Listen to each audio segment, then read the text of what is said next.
আসসালামু আলাইকুম বন্ধুরা, আজ আমি আর একটা নতুন মাছ আলু রান্নার ভিডিও নিয়ে এসেছি।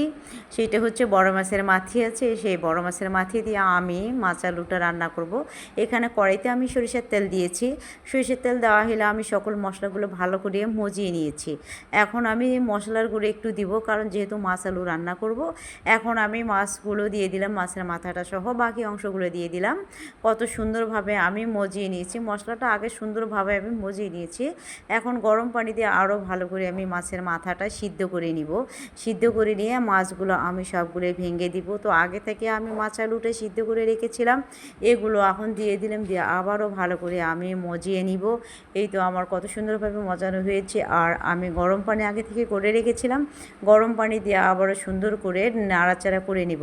তো বন্ধুরা, ভিডিওটি লং হয়েছে, পুরো ভিডিওটি আপনারা দেখবেন, না হলে কিছু শিখতে পারবেন না।